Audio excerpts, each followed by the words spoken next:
مولانا طارق جمیل صاحب پہ مجھے بہت ترس آتا ہے، کیونکہ میں ان کے مجاہدے جانتا ہوں، کیسے زندگی میں دولت کو لات ماری ہے انہوں نے، کیسے مجاہدوں میں ٹائم گزارا، پوری زندگی تبلیغ میں چل چل کے پہیا بن گئے۔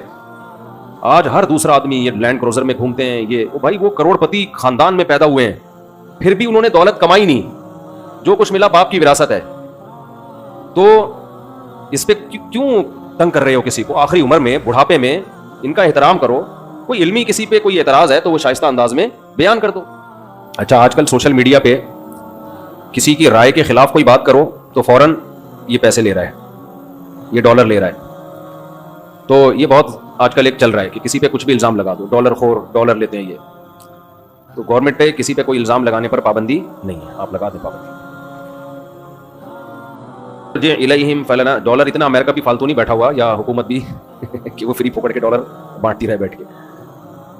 جب بھی کوئی کسی کوئی دلیل سے بات کرے نا، اس کا جواب دلیل سے دیا کرو، پروپیگنڈے کا شکار مت ہو۔ سارے علماء ڈالر خور ہیں، سارے مولانا ہی سرکاری مولانا ہیں، مفتی تقی صاحب بھی، مفتی ابراہیم صاحب بھی، فلاں بھی فلاں بھی فلاں بھی، یہ دو چار لوگ آئے ہیں دنیا میں جو کمنٹس کرنے، یہ ہیں نیک۔ انسان ایک دم نہیں بگڑ جاتا، یہ ذہن میں رکھو۔ جو بگڑے ہوئے ہوتے ہیں وہ شروع سے ہی بگڑے ہوئے ہوتے ہیں۔ نجاشی نے، جعفر طیار نے، جب حضرت ابو سفیان نے ہرقل کے سامنے کہا کہ ہم پیغمبر پر ایمان لائے ہیں، تو ہرقل نے کیا کہا تھا؟ کیا انہوں نے زندگی میں کبھی جھوٹ بولا ہے؟ تو حضرت جعفر طیار نے کہا نہیں۔ تو بادشاہ نے کہا یہ نہیں ہو سکتا کہ کسی نے زندگی پر جھوٹ نہ بولا ہو اور بولنے پر آیا تو اتنا بڑا جھوٹ بول دیا۔ یہ جتنے بھی علماء ہیں، یہ زندگیاں ان کی ماضی اٹھا کے دیکھو، کس قدر مجاہدوں میں انہوں نے ٹائم گزارا۔ آپ ان کی موجودہ حالت کو دیکھ رہے ہو۔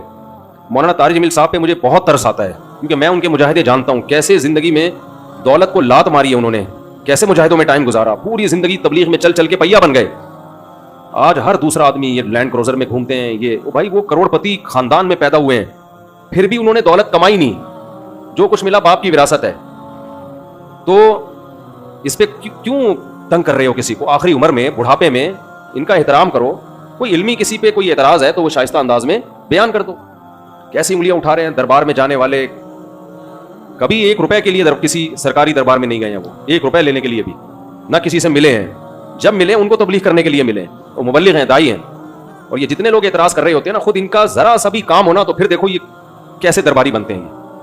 تو جس کو باپ سے دولت ملی ہے اس کو بھی چین سے نہیں جینے دیتے۔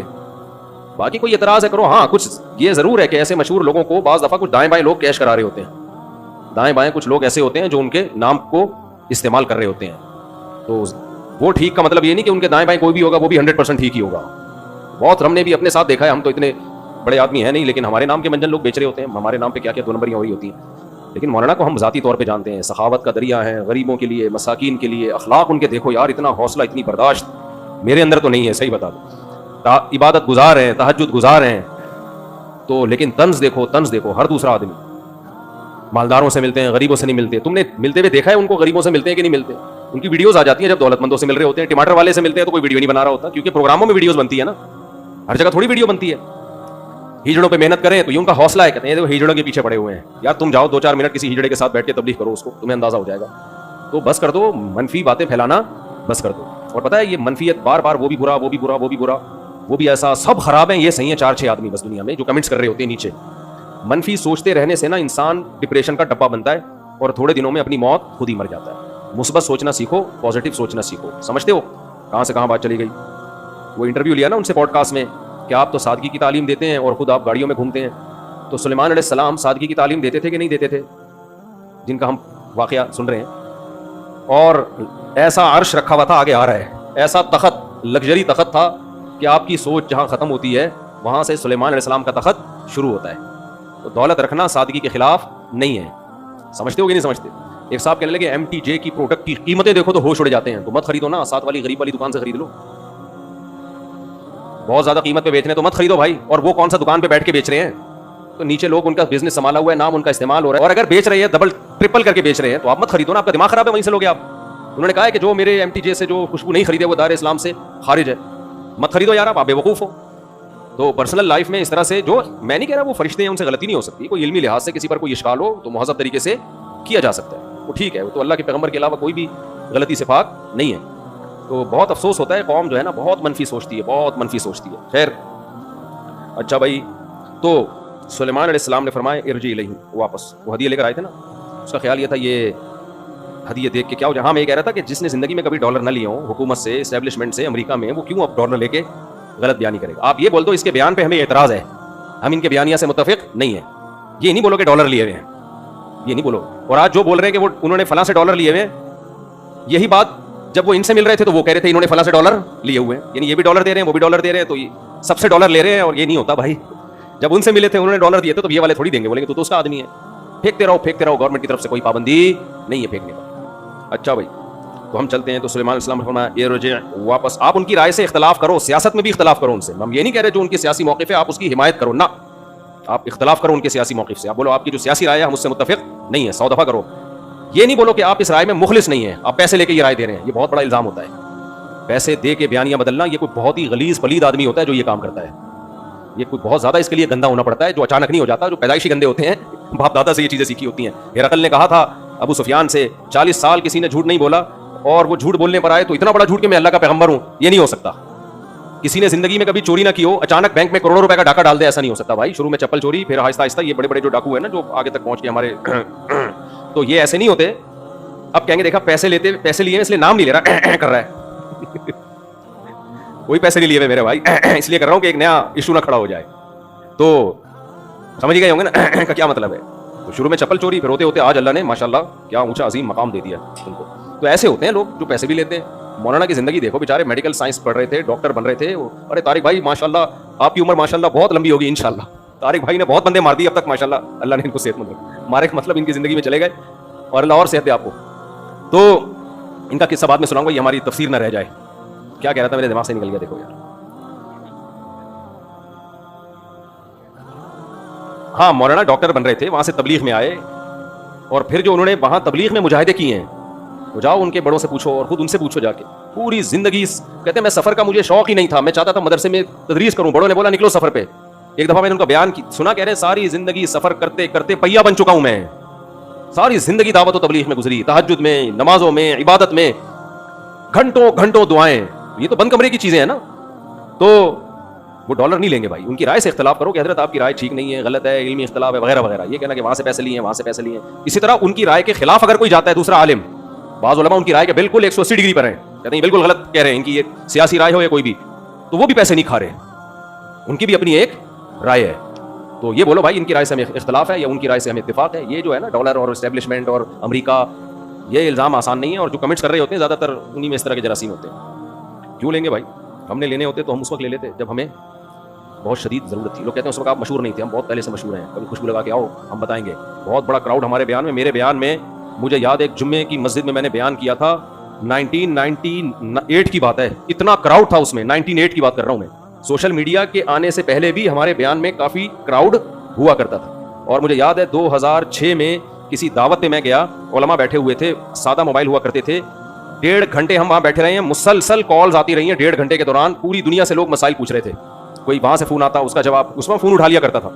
تو وہ بھی علماء حیران ہو رہے تھے, بھائی اس بندے کے پاس 1 سیکنڈ کے لیے فون بند نہیں ہوا ہے, کہاں سے کال آ رہی تھی اس وقت. یہ تو اب میڈیا کا دور تو اب آیا ہے, نیٹ پہ ہم بعد میں گئے. تو ہم نے اس وقت کسی سے پیسے نہیں لیے, اب کیوں ہم پیسے لیں گے. اور اس وقت تو ہم غریب غربا قسم کے آدمی تھے وہ تو. اور اس وقت بھی حالات بہت کچھ گئے آگے, ایسے خراب حالات ہوئے ہیں کہ اس میں بھی الٹا سیدھا بیان دیا جا سکتا تھا امریکہ کو خوش کرنے کے لیے, اسٹیبلشمنٹ کو خوش کرنے کے لیے. تو رائے سے اختلاف ضرور کیا کرو. یہ جو ڈالر کا اور فلانے کا پٹھو ہے, فلانے کے پیسے لے رہا ہے, یہ منجن پڑھے لکھے لوگوں میں نہیں دکھتا. اچھا میرے بھائی, ابھی ہمارے کسی جاننے والے کا ایکسیڈنٹ ہو گیا سول ہاسپٹل میں. مجھے فون کرنے 2 دن سے کوئی سول میں جاننے والا ہو. میں نے کہا کوئی جاننے والا سول میں نہیں. پھر کہنے جینا میں بتا دو. میں نے کہا نہیں, ہمارے اپنے قریبی رشتے دار ہیں. کہہ رہے ہیں یار آپ تو ایسے ہی اتنے مشہور ہو. میں نے کہا بھائی ہمارے پاس تو کسی کا نمبر نہیں ہے کوئی جاننے والا ہے. بیچارے پھر 7-8 لاکھ روپے پرائیویٹ ہاسپٹل میں خرچہ ہوا, ٹانگ ابھی ان کی جڑی ہے, عیادت تک کے لیے نہیں جا سکا 2-3 دن میں, اتنی مصروفیت ہے. پیغام کل بھجوا دیا تھا, جب جڑ جائیں تو بتا دینا, اللہ شفا دے. اچھا خیر, جانا چاہیے, رشتے دار ہیں بھائی اور ہیں بھی سسرالی. آج کل بہت زیادہ فضائل اعمال میں کرامتیں اور فلاں نے کرامتیں, اور حالانکہ یہ کرامتوں کا باب تو اتنا وسیع ہے. حدیث کی کتابوں میں کرامتیں, علامہ ابن تیمیہ رحمہ اللہ تعالیٰ نے تو اتنی تابعین تبع تابعین کی کرامتیں ذکر کیا, آپ حیران ہو جاؤ گے. ابن قیم اور ابن تیمیہ نے, یہ سارے غلط تھوڑی تھے, جھوٹے تھوڑی تھے. کوئی قبر میں نماز پڑھ رہا ہے مرنے کے بعد, کوئی کسی کا گدھا زندہ ہو رہا ہے, اہل اللہ کے واقعے, سب محدثین واقعات لکھ رہے ہیں. تو یہ صرف فضائل اعمال میں نہیں ہے, کتابیں بھری ہوئی ہیں ایسے واقعات سے. لیکن جن لوگوں کا بیچاروں کا مطالعہ ہی نہیں ہے, کیونکہ عربی آتی نہیں ہے, یہ زیادہ تر واقعات عربی کتابوں میں اور حدیث یعنی محدثین ذکر کرتے ہیں یہ واقعات.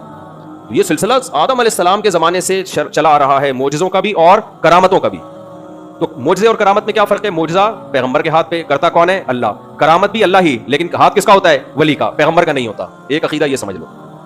دونوں ایسے کام ہوتے ہیں جس کی کوئی سائنٹیفکلی لاجک بنتی نہیں ہے.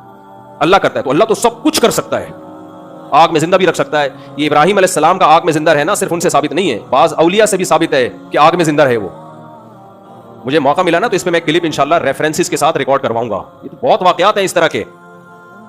تو کرامت اور معجزے میں دونوں کس کی طرف سے ہیں؟ اللہ. لیکن ایک فرق ہے، معجزے کا یقین کرنا ضروری ہے، جو انکار کرے گا کافر. اگر اس معجزے کا ذکر قرآن نے کیا ہے، سمجھ رہے ہیں؟ اسی طرح وہ کرامت جس کا ذکر قرآن نے کیا ہے، اس کا انکار کرنے سے بھی کیا ہو جائے گا؟ کافر، کیونکہ ثبوت اس کا مستند ہے. اب قرآن نے نبیوں کے معجزے کا بھی ذکر کیا اور ولیوں کی کرامتوں کا بھی قرآن نے ذکر کیا. مثال کے طور پر یہ جو واقعہ ہے، سلیمان علیہ السلام نے کہا کہ ایکم یاتینی بعرشھا قبل ان یاتونی مسلمین، کہ کون ہے اس کا عرش تخت اٹھا کے لے آئے اس کے یہاں پہنچنے سے پہلے. یہ سلیمان علیہ السلام خود نہیں کر رہے، اپنے کسی امتی کے ذمے لگا رہے ہیں، امتی کے ذمے لگا رہے ہیں. تو قرآن کہتا ہے قال عفریت من الجن، ایک جن نے کہا انا آتیک بہ قبل ان تقوم من مقامک. بھائی وہاں اس کا یہاں تک پہنچنا تو دور کی بات، حضرت آپ مجلس برخاست ہوگی اس سے پہلے میں لے آؤں گا یہاں پہ. قرآن کہتا ہے قال الذی عنده علم من الکتاب. ہم کہہ سکتے ہیں بھائی جن تھا نا، وہ جن توڑ کے جائے گا، اٹھا کے لے آئے گا، یہ تو کرامت تو نہ ہوئی.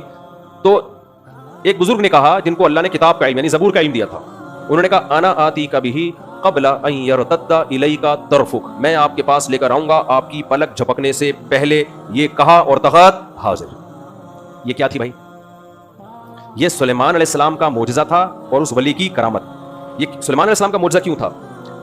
وجہ علماء نے یہ بیان کیا ہے کہ ان ولی کو جو ولایت ملی وہ سلیمان علیہ السلام کی پیروی کی وجہ سے ملی، سلیمان علیہ السلام کو فالو کرنے کی وجہ سے ملی. تو ہر ولی کا معجزہ اس پیغمبر کا، ہر ولی کی کرامت اس پیغمبر کا معجزہ ہوتا ہے جو ولی اس پیغمبر کی امت میں ہے. تو نبی صلی اللہ علیہ وسلم کی امت میں قیامت تک جتنی ولیوں کے ہاتھ پہ کرامتیں ظاہر ہوں گی، اولیاء اللہ کے ہاتھ پہ، یہ ان ولیوں کی کرامتیں ہوں گی. لیکن معجزہ کس کا ہوگا؟ یہ پیغمبر صلی اللہ علیہ وسلم کا، کیونکہ وہ نبی کو فالو کرنے کی وجہ سے اللہ نے ان کے ہاتھ پہ یہ سارے کام کیے ہیں. تو یہ جو کرامت ہے نا، اس کا ایمان لانا ضروری ہے، کیونکہ یہ کس کے دربار، یہ اس کا نقل کرنے والا کون ہے؟ قرآن. اگر آپ انکار کریں نہیں ایسا کچھ بھی نہیں ہوا تو کافر ہو جائیں گے. اسی طرح حضرت مریم کو اللہ نے شوہر کے بغیر بیٹا دے دیا. یہ کس کی کرامت ہے؟ حضرت مریم کی. حضرت مریم پیغمبر نہیں تھی، شوہر کے بغیر کسی عورت کے بیٹا ہو سکتا ہے؟ لیکن ہو گیا بیٹا. تو یہ کرامت کس کی ہے؟ حضرت مریم کی، اور اس پر ایمان لانا ضروری ہے. عیسیٰ علیہ السلام بغیر باپ کے پیدا ہوئے، یہ معجزہ ہے کس کا؟ عیسیٰ ابن مریم کا. اس کو بیان کون کر رہا ہے؟ بولو. قرآن. قرآن بیان کر رہا ہے. اب آگے چلیں، ایسے بہت سارے واقعات ہیں. تو ہم جب آگے جاتے ہیں نبی صلی اللہ علیہ وسلم کی، اچھا یہاں ایک بات یہ بھی رکھیں کہ کرامت کا صادر ہونا اس بات کی علامت نہیں ہے کہ یہ ولی پیغمبر سے بہتر ہو گئے ہیں. کچھ کرامتیں ایسی ہیں جو پیغمبروں کے ہاتھ پہ وہ معجزے ظاہر نہیں ہوئے، ولیوں کے ہاتھ پہ ہوئے ہیں. کچھ کرامتیں صحابہ پہ نہیں ہوئی، تابعین پہ ہوئی. ابن تیمیہ رحمہ اللہ نے تو یہ لکھا ہے، بلکہ تو روایات سے ثابت ہے کہ صحابہ کے دور میں اتنی کرامتیں صحابہ کے ہاتھ پہ نہیں ہوئی ہیں جتنی تابعین کے ہاتھ پہ کرامتیں ظاہر ہوئی ہیں. اور میں نے تو خود اپنی آنکھوں سے مشاہدہ کیا بعض کرامتوں کا، میں اس کی ڈیٹیل میں نہیں ابھی جاتا، کہ جو کم درجے کا نیک تھا اس کے ہاتھ پہ کرامت ظاہر ہوئی، جو زیادہ درجے کا نیک تھا اس پہ کرامت ظاہر نہیں ہوئی. تو یہ کوئی اچھمبے کی بات نہیں ہے. لوگ فوراً جب کوئی کرامت کا واقعہ آتا ہے کہتے ہیں ابے ابو بکر تو ایسی کرامت کر نہیں سکے، فلاں بزرگ کو تو آگ میں پھینکا وہ تو جل گئے، اور وہ بات کے 200 سال پہلے کے بزرگ کو آگ میں ڈالا وہ نہیں جلے. ابے پھینک رہے ہیں لمبی لمبی، کیا کر رہے ہیں بھائی؟ اس بیس پہ آپ انکار نہیں کر سکتے. ہاں انکار اس بیس پہ کرو کہ بھائی اس کا ثبوت کیا ہے، یہ بیان کرنے والا کون ہے. بیان کرنے والا ثقہ ہے تو اس کی خبر کو مانا جائے گا. 3 شرطوں کے ساتھ کرامت کو مانا جائے گا. 3 شرطوں کے ساتھ. بیان کرنے والا قابل اعتماد، جس کی کرامت بیان کی جا رہی ہے اس کا بزرگ ہونا ثابت ہو جائے، یہ خود 2 نمبر نہیں ہے. اور تیسری بات، اس سے کوئی شرعی حکم کو تبدیل نہ کیا جائے. کرامت کی بیس پہ کبھی شرعی حکم چینج نہیں ہوتا، بس واقعہ ہے، اللہ کی قدرت ہے بس. تو اگر یہ 3 شرطیں پائی جائیں گی تو کتنا ہی عجیب واقعہ ہو، کتنا ہی عجیب ہو. بھائی وہ عجیب اس لیے نہیں ہے کہ کر کون رہا ہے؟ وہ اللہ کر رہا ہے. مردے کا زندہ ہونا قیامت میں ہوں گے کہ نہیں ہوں گے؟ تبھی مشرکین کہتے تھے بھائی یہ تو سمجھ میں نہیں آتا. اللہ کہہ رہا ہے میں کر رہا ہوں نا، کیوں سمجھ میں نہیں آ رہا؟ تو جو بھی واقعات نبی صلی اللہ علیہ وسلم کے بعد بھی ہوئے ہیں اور قیامت تک ہوتے رہیں گے، میں نے شہیدوں کے خون کی خوشبو اپنی ناک سے سونگھی ہے. یہ کرامت ہے یا نہیں؟ ایک کی نہیں سونگھی، بہت سو کی سونگھی، اور صرف اکیلے میں نے نہیں، بیسیوں نے سونگھی ہے. اب کوئی کہے کہ اب یہ کس سے کہانیاں سنا کے لمبی لمبی پھینک رہا ہے. بھائی اگر آپ سمجھتے ہو کہ مفتی طارق مسعود جھوٹ بولتے ہیں تو آپ انکار کر دو، اور کوئی سمجھتا ہے کہ یار مفتی صاحب جھوٹ نہیں بولتے تو وہ کیا کرے گا؟ وہ پھر اس بیس پہ انکار نہیں کرے گا کہ اٹ ازنٹ پاسبل. نہ پاسبل فار گاڈ، اللہ کے لیے کیا ہے؟ پاسبل ہے. تو اگر کسی کو فضائل اعمال کی کرامتوں پر اس بیس پہ اعتراض ہے کہ وہ کرامتیں مولانا زکریا نے نقل کی اور مولانا زکریا معاذ اللہ جھوٹے تھے، وہ نہ مانے. اور اگر وہ کہتا ہے نہیں مولانا زکریا نے نقل کی ہیں جن کتابوں سے ان کے مصنفین جھوٹے تھے تو بھی بولو نہ مانے. میں سمجھتا ہوں, یقین ہے مجھے, حلفیہ بیان دے سکتا ہوں, شیخ الحدیث مولانا زکریا جھوٹے نہیں تھے. ان کی آپ بیتی دیکھ لو, میرے والد صاحب نے ان کی صحبت میں وقت گزارا ہے, ان کا تقویٰ, ان کی للہیت, ان کے تقوی کے واقعات مسلم ہیں, تواتر سے ثابت ہیں ہندوستان میں.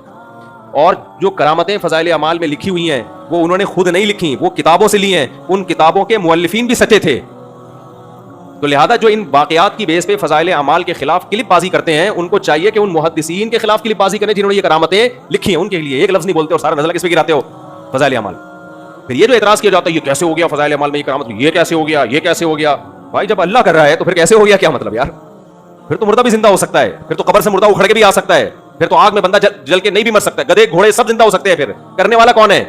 قرآن میں خود گدھے کے زندہ ہونے کا اللہ نے تذکرہ کیا ہے, خود اللہ نے تذکرہ کیا ہے. اور ابراہیم علیہ السلام کا تذکرہ کیا کہ کیسے پرندے کو کاٹ کے 4 ٹکڑے چاروں پہاڑوں پہ رکھ دیا اور وہ زندہ ہو کے آ گیا. تو جب یہ پیغمبر کے ہاتھ پہ ہو سکتا ہے, کرنے والا اللہ ہے, تو ولی کے ہاتھ پہ بھی ہو سکتا ہے. پھر لوگ کہتے ہیں اب کھچا کر کے دکھاؤ ہمارے سامنے. یہ تو وہی سوال ہے کہ مشرکین مکہ نبی سے کہتے تھے یہ معجزہ ظاہر کرو, یہ معجزہ. تو نبی کیا کہتے ہیں؟ بھائی یہ میرے ہاتھ میں نہیں ہے, جب اللہ چاہے گا ہو جائے گا, نہیں چاہے گا نہیں ہوگا, میں کوئی خدا تھوڑی ہوں.